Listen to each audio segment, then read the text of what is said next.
Rallye Salamandre is fast becoming popular amongst the UK crews, with over 40 teams from the UK and Ireland joining the locals for a taste of Belgian rallying. And with a relaxed and friendly social atmosphere from start to finish, it's not hard to see why the event draws in so many UK crews. Based in Beaumont in the south of Belgium, close to the border with France, the area not only offers great rallying, but also provides plenty of ways to turn the rally weekend into a family holiday, or perhaps a wine tasting session before the rally begins.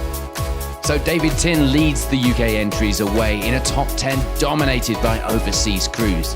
The variety on the entry ranging from the latest spec Evo back to the Sierra Cosworth. And for the first time on this type of event, a Darien, which was certainly attracting plenty of attention before the rally got underway. This event is the first time that they've allowed this type of car to be used, so it's a must to come and do it. On to the morning stages then, and it will be the early lead for David Tin and Giles Dykes. A good start to the event to lead the way by a small margin of just 5 seconds. For Jean-Noël Tournay and Laurent Mouton, it will be second place. The Evo pair keeping the times close. Indeed, they'd have a battle on their hands to keep hold of that position as well. The times at this stage in the battle for those podium places were close. Identical, in fact, with Johnny Ellis and Mark Fowler taking third place at this stage, exactly the same time overall on the results to Tournay.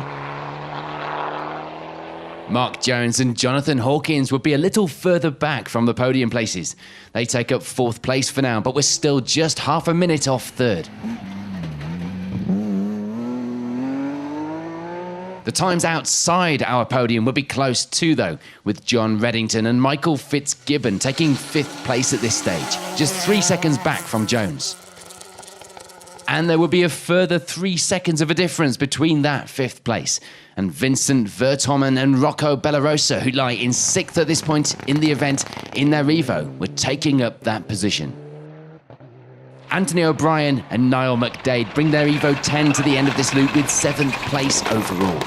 They'd be 15 seconds back from the crew ahead, but there will be plenty more miles to try and make up that difference. For Fabrice and Jean-René Gomez, it will be 8th. They were a further 11 seconds back from O'Brien after stage 4. And it would be 18 seconds back to Eric de Gelling and Els Ons, who lie just inside our top 10 with 9th place overall at this stage. And rounding out the top 10 would be Emmanuel Cantrain and Jacques de Calawat, the Evo pair just 2 seconds back from de Gelling up ahead. The whole top 10 separated by just less than 90 seconds. So at the end of an action-packed opening loop of stages, the results at the top of the leaderboard look like this. On to the next loop of stages then. We'd have some change at the top, losing David Tin and Giles Dykes when they go off the road, getting stuck in a ditch. That would now mean the lead then for Jean-Noël Tournay and Laurent Mouton. They lead the event overall, setting the pace for the UK crews to try and match. And looking to chase our leaders down in the afternoon stages were Johnny Ellis and Mark Fowler. Second place for now, 22 seconds back from the lead. The new car for the pair seemed to be performing well. Mark Jones and Jonathan Hawkins were going well in the BMW. A podium place on the results at this stage. It wasn't likely to change for the better in the afternoon though, with over a minute of a gap to Ellis up ahead. But that wouldn't stop the pair from trying, and as we'd seen already, anything could happen. For John Reddington and Michael Fitzgibbon, it would be 4th place. The escort pairing in reach of the podium places with just the final loop of the event to go. Anthony O'Brien and Niall McDade gain a place on the results, as well as that place gained due to the loss of Tin from the lead, ending this loop with 5th place overall now. But the times, as we'd seen right through the leaderboard, were close. 3 seconds back on the results were Emmanuel Cantrain and Jacques de Calawat. They end this loop with 6th place. Not much change for Fabrice and Jean-René Gomez. They end this loop with 7th place on the leaderboard, 21 seconds back now from the Evo crew up ahead. And it's much the same as well for Eric de Gelling and Els Ons. They reached this point in the rally with 8th place, just 19 seconds back from Gomé up ahead. David Wood and Peter Kettle get themselves up into the top 10 now, lying just inside the top of the results in 9th place. The time's looking good going into the final stages of the event. Perhaps there was more to come. And rounding out the top 10 now was Sébastien Louis and Antoine Rassart. They will be 19 seconds behind Wood. And to gain a place in the remaining stages of the event, they'd have to make a big push. So with the final leg of the rally remaining, it will be all change at the top, and with plenty more stage miles to go, that could all change.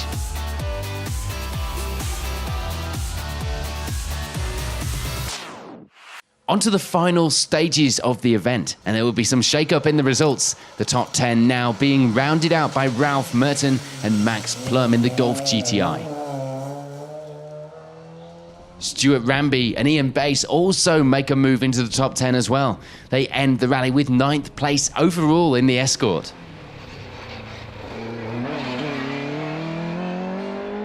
For Ben and Mike Dawson, it will be 8th place to end the rally. The Mark II pair finishing 2 minutes ahead of Ramby. Sébastien Louis and Antoine Rassart gain a few positions in the final loop of the event, moving up from 10th place into 7th at the finish. A great end to their day. For Eric de Gelling and Els Ons, meanwhile, it will be 6th place. The Mitsubishi pairing having a good run in the afternoon stages to climb up our leaderboard. For Fabrice and Jean-René Gomé, it will be a 5th place finish this weekend. The pair climbing a few places in the afternoon stages to take that position at the end of the rally. Anthony O'Brien and Niall McDade end the day with 4th place. A great end to what had been a pretty good run for the pair in that Evo. For John Reddington and Michael Fitzgibbon, though, in the Escort, it was the final step on the podium. What a good run it had been for them to take that 3rd place amongst such good competition this weekend. There would, however, be more change at the top. We lose our rally leaders, Jean-Noel Tournay and Laurent Mouton, with engine failure in the last stage of the event. So that would mean 2nd place for Mark Jones and Jonathan Hawkins. A great result for the pair, the leading 2-wheel drive car on the results at the finish in 2nd place. But that does mean it's victory here this weekend, belonging to Johnny Ellis and Mark Fowler. A good run for the Evo pair to take victory with over 2 minutes of an advantage by the finish of the event. So confirmation then of the results, and it's a good weekend for the UK crews, filling many of the places in the top 10.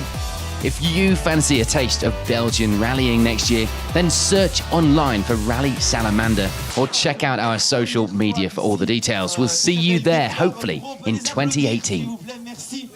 The win, yeah, no, amazing, absolutely amazing. Only 2nd time in the car, so we're absolutely delighted today. Amazing, yeah. We were sitting on the fence whether we should or we shouldn't come. We made a decision last year to come, and we'll never look back. You know, it's just the support, you know, the occasion, guys out there supporting us, the fans, and it's just incredible rallying. Stages are awesome. Oh, it's great, isn't it? It's great. They just love you here. You know, they just want you back. You know, they're so welcoming, and the stages are so, you know, they're very exciting stages. This was a bit of an eye-opener today.